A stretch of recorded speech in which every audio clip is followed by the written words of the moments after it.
Hello everyone, welcome to only IAS. Date है आज की 1 अक्टूबर 2020 और स्वागत है आपका प्रीलिम बूस्टर न्यूज़ डिस्कशन में। सबसे पहला आर्टिकल हमारा भारतीय स्क्रिप्ट से रिलेटेड है।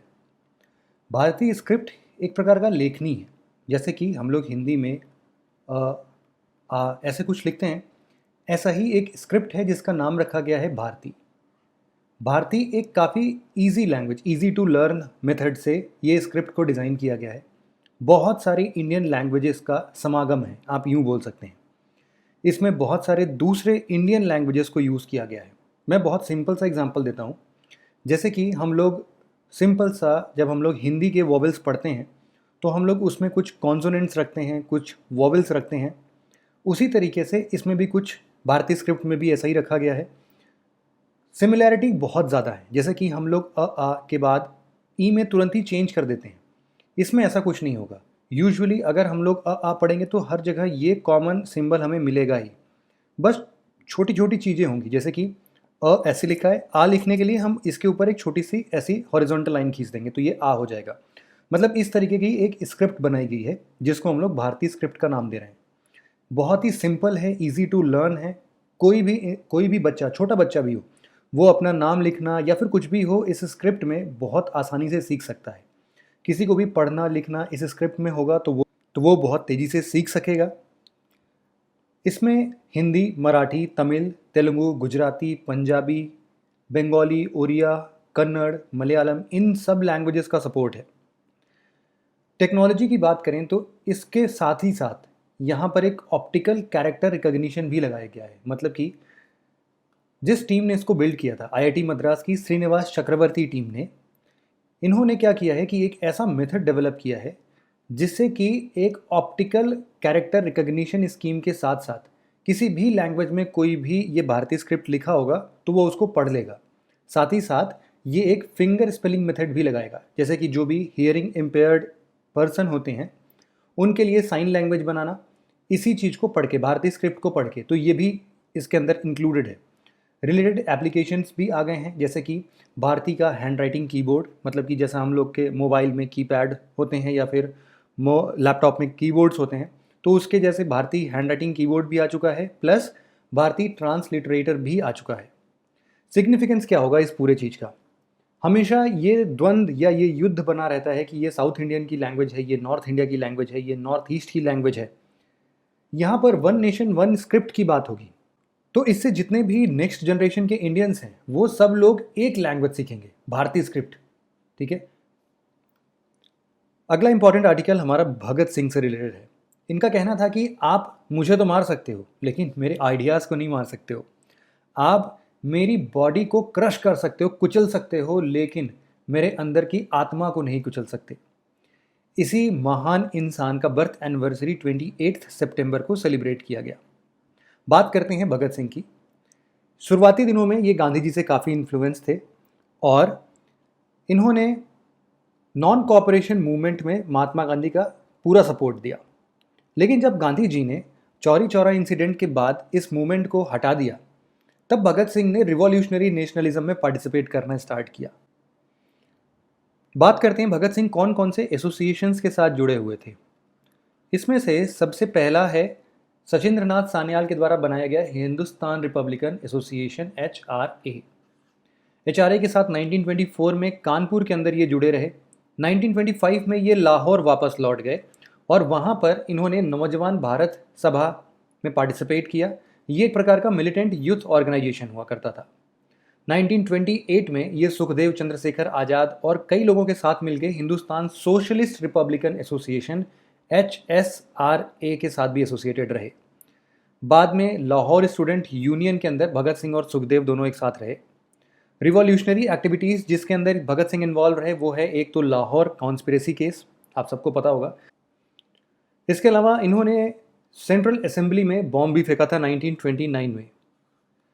इसके बाद भगत सिंह का एग्जीक्यूशन कैसे हुआ था, तो ये सॉन्डर्स मर्डर केस में इनको अरेस्ट किया गया था और ये राजगुरु और सुखदेव के साथ इनको 24 मार्च 1931, 24 मार्च 1931 को इनको फांसी की सज़ा दी गई थी। लेकिन चूंकि इनकी पॉपुलैरिटी उस टाइम पर इतनी ज़्यादा बढ़ गई थी कि इनको एक दिन पहले ही फांसी दे दिया गया लाहौर जेल के अंदर में। इसीलिए 23 मार्च को मार्टियर्स डे मनाया जाता है। या फिर शहीद दिवस, या फिर इसी दिन सर्वोदय डे भी मनाया जाता है भगत सिंह, राजगुरु और सुखदेव को ऑनर देने के लिए। पॉलिटिकल आइडियोलॉजी की बात करें तो ये आज़ादी के लिए लड़ते थे। आज़ादी इनकी ऐसी नहीं थी कि बहुत लिमिटेड हो कि हमें बस ब्रिटिशर्स से आज़ादी चाहिए, हमें अपना एक स्वतंत्र भारत चाहिए, ऐसा कुछ नहीं। इनको आज़ादी चाहिए थी गरीबी से, आज़ादी चाहिए थी अनटचेबिलिटी से, कम्युनल स्ट्राइफ जो भी होते थे उससे आज़ादी चाहिए थी। इनका आज़ादी का कॉन्सेप्ट डिस्क्रिमिनेशन को एलिमिनेट करना था, एक्सप्लॉइटेशन को हटाना था, तब जाके हम पूर्णतः आज़ादी मानेंगे। ये इनका कॉन्सेप्ट था आज़ादी का। अगला आर्टिकल हमारा ईएसजी फंड से रिलेटेड है। ईएसजी फंड हाल फिलहाल में बहुत ज़्यादा फेमस हो रहे हैं, इसीलिए आईसीआईसीआई प्रूडेंशियल म्यूचुअल फंड ने भी हाल फिलहाल में ईएसजी फंड डिक्लेयर कर दिया। बात करते हैं ये ईएसजी फंड होते क्या हैं। सबसे पहले हम समझते हैं ईएसजी का मतलब। ई से मतलब है इन्वायरमेंट का, एस से मतलब है हमारा सोशल और जी से मतलब है हमारा गवर्नेंस का। इन तीनों टर्म से मिलके हमें एक बात तो समझ में आती है कि कुछ तो अच्छा होने वाला है, क्योंकि ये तीनों टर्म पॉजिटिव हैं। तो ये एक प्रकार का ऐसा म्यूचुअल फंड है जो कि सस्टेनेबल इन्वेस्टमेंट की बात करता है, मतलब कि जो भी सोशली रिस्पॉन्सिबल इन्वेस्टमेंट होंगे उनकी बात करेगा ये। बात करते हैं कि ईएसजी फंड और जो दूसरे फंड्स होते हैं दोनों में डिफरेंसेस क्या हैं।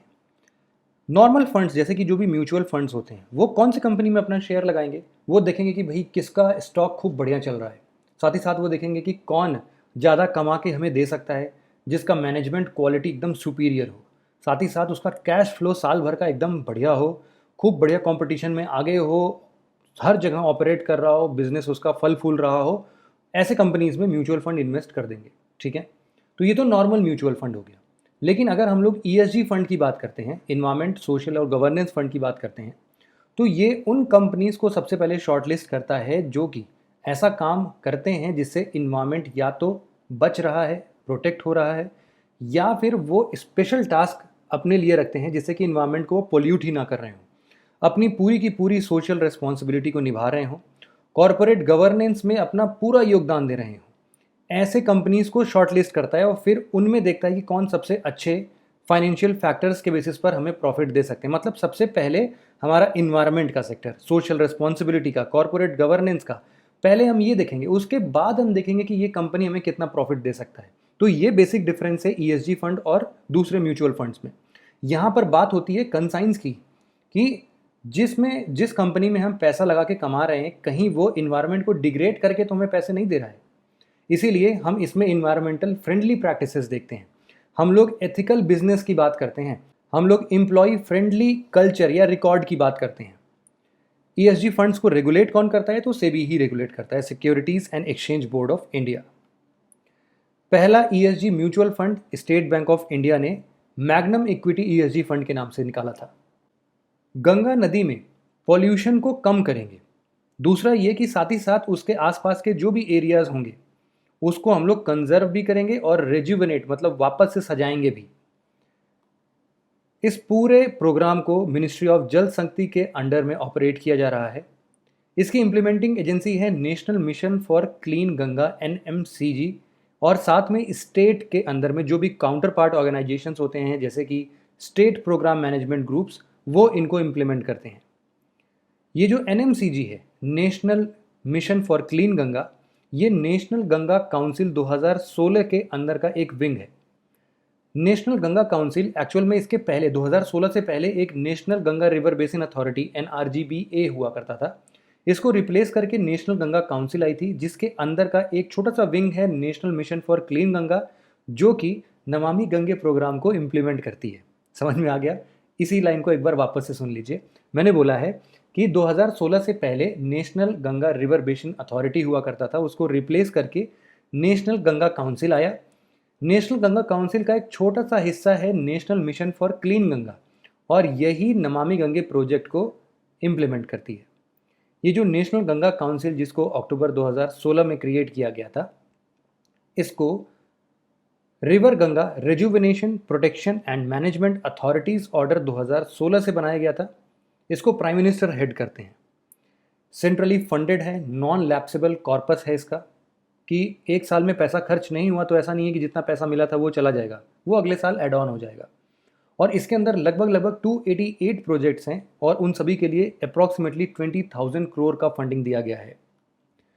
नमामि गंगे प्रोग्राम के मेन पिलर्स कुछ इस प्रकार से हैं कि ये सीवरेज ट्रीटमेंट करते हैं, उनके इंफ्रास्ट्रक्चर को बिल्ड करते हैं, रिवर सरफेस को साफ सुथरा बनाते हैं, एफॉरेस्टेशन पे ध्यान देते हैं, जो भी इंडस्ट्री से निकलते हुए पॉल्यूशन है उनको मॉनिटर करते हैं, रिवर फ्रंट के डेवलपमेंट्स को देखते हैं, कहीं वो ज़्यादा इरोड तो नहीं कर रही है सरफेस एरियाज़ को, बायोडाइवर्सिटी कंजर्वेशन पर काम करते हैं, पब्लिक अवेयरनेस पर काम करते हैं और गंगा ग्राम बनाते हैं।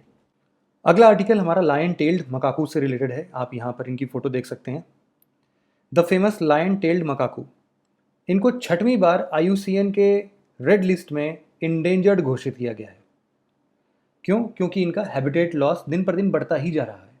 लायन टेल्ड मकाकू की बात करें तो इनका साइंटिफिक नेम है मकाका सिलेनस। हैबिटेट अपने साउथ इंडिया का जो भी वेस्टर्न घाट इलाका है, कर्नाटका, केरला, तमिलनाडु वाले रीजन में, उसमें जो गिने चुने रेन फॉरेस्ट एरियाज़ हैं वहाँ पर ये लोग रहते हैं और इसीलिए वहाँ पर सह्याद्री या फिर बेनोवलेंट माउंटेन्स, जिनका मतलब ऐसा ओरिजिनल नाम भी इनको दिया गया है। लायन टेल्ड मकाकू जो है वो इकोसिस्टम में बहुत बढ़िया रोल प्ले करते हैं, क्योंकि जो भी खाना ये खाते हैं, जैसे कि पेड़ के कुछ हिस्सों को खाना या फिर फ्रूट्स खाते हैं, तो उनके बीज जो होते हैं ये इधर उधर फेंक देते हैं, डिस्पर्स कर देते हैं, जिससे कि इकोसिस्टम कंजर्व होता रहता है, वहाँ से नए पेड़ उगते रहते हैं। साइट्स के अपेंडिक्स 1 में इनको देखा जा सकता है और Indian wild life protection act 1972 के अंदर में शेड्यूल 1 में ये आते हैं। IUCN में इंडेंजर्ड कैटेगरी में है। लायन टेल्ड मकाकू को ओमनीवोरस कंसिडर किया जाता है, क्योंकि ये फ्रूट्स, इंसेक्ट्स, एग्स और कभी कभी छोटे जानवर को भी खा सकते हैं। बेसिक थ्रेट का कारण जो है वो ओवर पॉपुलेशन है, इनका नहीं, हम लोग का, मतलब मानव जाति का। हैबिटेट डिस्ट्रक्शन होता है इसीलिए, और इनको लोग मार डालते हैं, हंट करते हैं। ये कुछ 3 मेजर कारण हैं लायन टेल्ड मकाकू के खत्म होने का या फिर कम होने का। फटाफट से क्विक रिवीजन देख लेते हैं। भारतीय स्क्रिप्ट जो है वो central institute of Indian languages ने बनाया है, CII इसने बनाया नहीं, हमने बनाया था, IIT मद्रास ने बनाया, और इसीलिए थोड़ा सा गड़बड़ हो जाता है ये स्टेटमेंट फॉल्स है। भगत सिंह ये एसोसिएटेड हैं हिंदुस्तान रिपब्लिकन एसोसिएशन से, नौजवान भारत सभा और लाहौर स्टूडेंट यूनियन से, बिल्कुल सही स्टेटमेंट है, ट्रू। ESG फंड्स, इनको एडा मतलब कि insurance regulatory and development authority regulate करती है, नहीं, सेबी इनको रेगुलेट करती है, इसीलिए ये स्टेटमेंट गलत है, फॉल्स हो जाएगा। नमामि गंगे प्रोग्राम जो है वो ministry of drinking water and sanitation के अंदर में आता है, गलत, मिनिस्ट्री ऑफ जल शक्ति के अंदर में आता है, इसीलिए ये भी स्टेटमेंट फॉल्स हो गया। लायन टेल्ड मकाकू जो है वो नॉर्थ ईस्ट के लिए इंडेमिक हैं और IUCN के इंडेंजर्ड में आते हैं। चलो IUCN में तो इंडेंजर्ड है, बट नॉर्थ ईस्ट नहीं, साउथ इंडिया के ये जो हमारे वेस्टर्न घाट्स हैं वहाँ के रेन फॉरेस्ट वाले छोटे छोटे एरियाज़ में ये इंडेमिक है, इसीलिए ये भी स्टेटमेंट हो गया फॉल्स। तो बस आज के डिस्कशन में इतना ही था। Thank you very much for listening it very patiently friends. Have a nice day.